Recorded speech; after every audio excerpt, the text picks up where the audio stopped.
প্রিয় ইসলামী ভাইরা, আল্লাহর সুবহানাহু ওয়া তাআলার জমিনে দুই শ্রেণীর মানুষ রয়েছে। কেউ যুক্তি মানে, কেউ কোরআন হাদিস মানে। কেউ বা বলে যে কোনো সময় নামাজে বা যে কোনো ধর্মীয় অনুষ্ঠানে যে কোনো ক্ষেত্রে নিয়তের প্রয়োজন হয় না।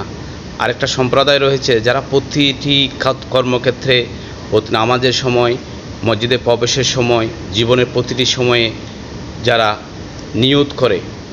ইসলামী ভাইরা, আপনি যদি চান যে একজন আমি সফল ব্যক্তি হব, তাহলে আপনাকে নিশ্চয়ই আরেকজন সফল ব্যক্তিকে অনুসরণ করতে হবে। আপনি যদি সফল হতে চান, এই পরক্ষণের পর্যায়ে আপনি সীমা লঙ্ঘনকারীকে, অসত্য গ্রহণকারীকে, একজন যুক্তি গ্রহণকারীকে আপনি অনুসরণ করেন, তখন কখনো আপনি সফল হতে পারবেন না। সারা বিশ্বের মধ্যে একটি সংগঠন রয়েছে, যে সংগঠনটি হলো দাওয়াত ইসলামী বাংলাদেশ।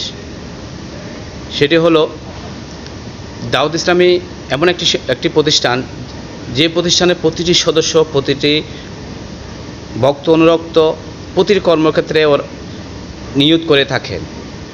যে কোনো মজলিসে বসলে নিয়ত করেন যে আমি নিয়ত করলাম যে আমি আমার মোবাইল থেকে কাউকে কল দেব না, কাউকে মেসেজ দেব না, কারোর কাছ থেকে মেসেজ রিসিভ করব না, কাউকে কল দেব না, কারোর থেকে কল রিসিভ করব না।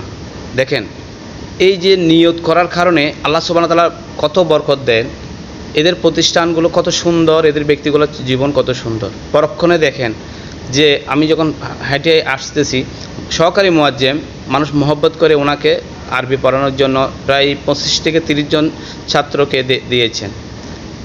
দেখলাম এই যে সহকারী মুয়াজ্জেম, উনি কী করতেছে, মোবাইলে ফেসবুকে আসক্ত।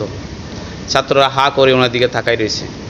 এখন প্রশ্ন হলো, উনি যদি নিয়ত করতেন যে আমি নিয়ত করলাম আমি কারো কল রিসিভ করব না, মেসেজ দিব না, মোবাইল দেখা তো দূরে থাক।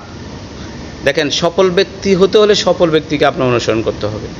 এটি হলো নিয়ম। ইসলাম ভাইরা, আসুন আমরা সফল ব্যক্তি খুঁজি। আল্লাহ সুবহানাহু ওয়া তাআলা পবিত্র কোরআনে বলেন, তোমরা সত্যবাদীর সাথে হও। আমরা সত্যবাদীর সাথে হতে হবে, তাহলে আমাদের জীবনটা সার্থক হবে, সুন্দর হবে।